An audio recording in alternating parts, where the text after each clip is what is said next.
I wanted to make this video because after my first visit to Iceland, I really loved the Blue Lagoon experience. And then afterwards, I read online that Myvatn Nature Baths in the north was a far superior experience.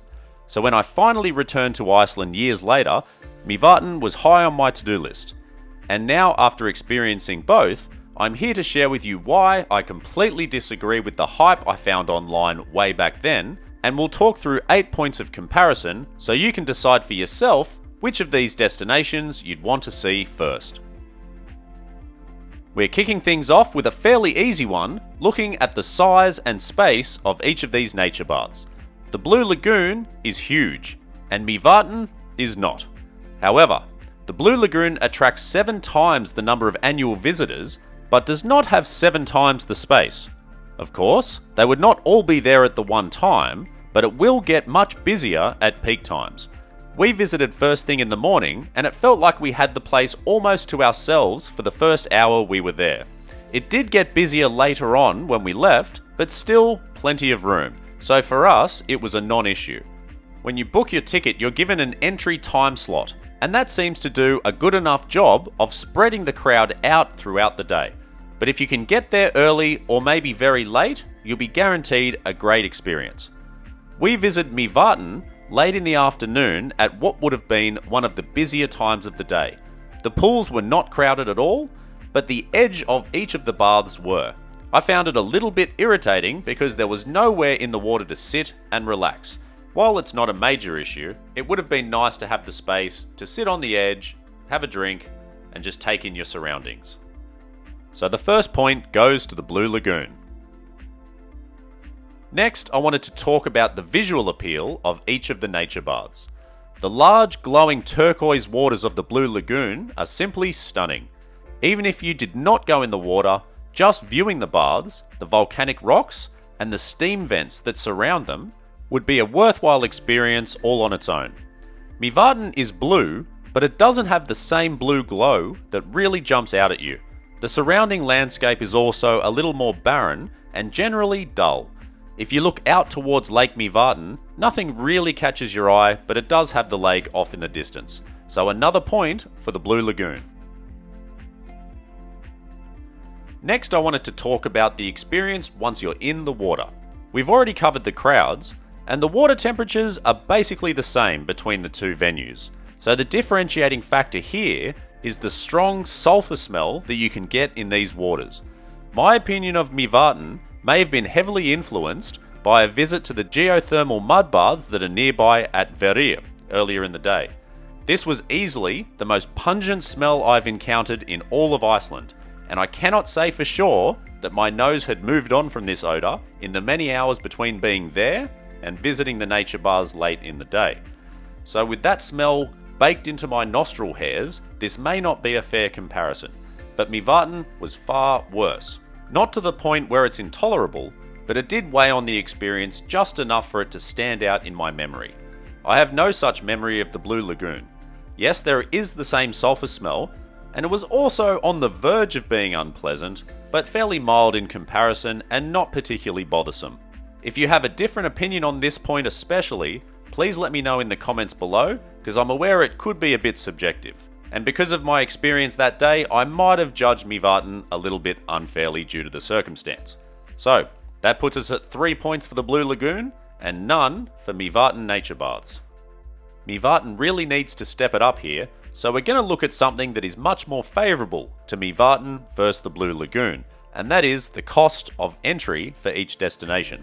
The prices I have used are true as of November 2023, and I've converted from Icelandic krona to US dollars. But unless there is a huge shift in popularity, I don't expect that any future variations in price will affect this comparison at all, because one costs nearly twice the other. Now, for the big reveal. Myvatn, $45 US for entry. For the Blue Lagoon, $81. Now, there is some context that is important for this, which we're going to get to in a moment. But for now, that's an easy point for the Myvatn Nature Baths.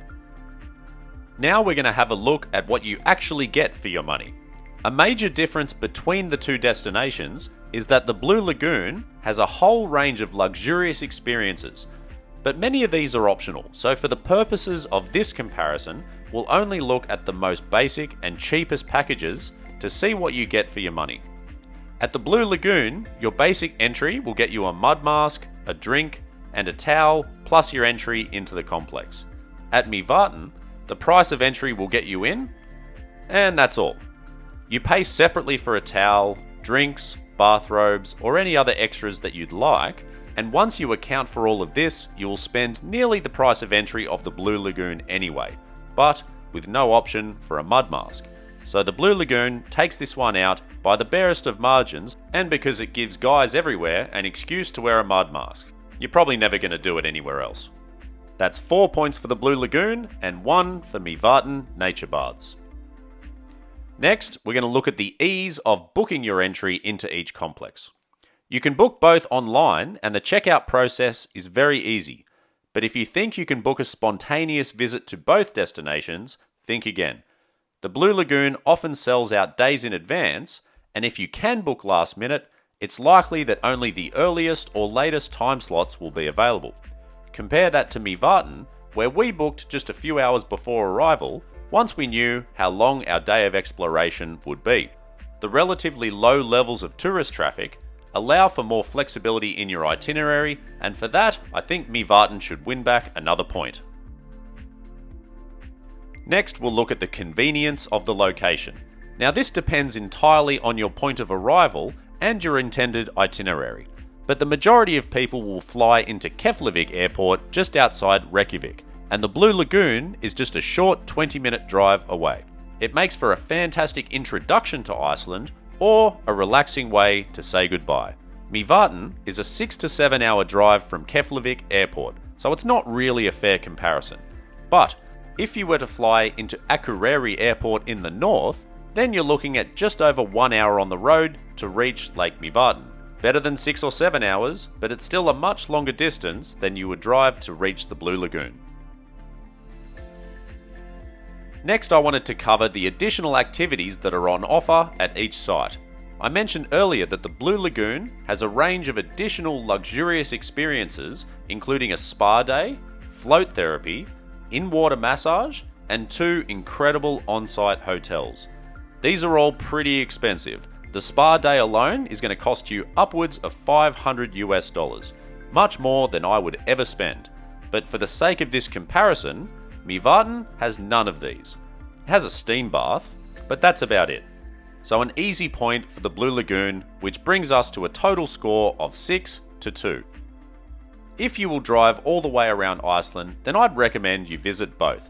But if you really have to choose one, I would go for the Blue Lagoon every time. And just avoid the busier times of day, so make sure you book very early or very late so you get the absolute best out of your experience.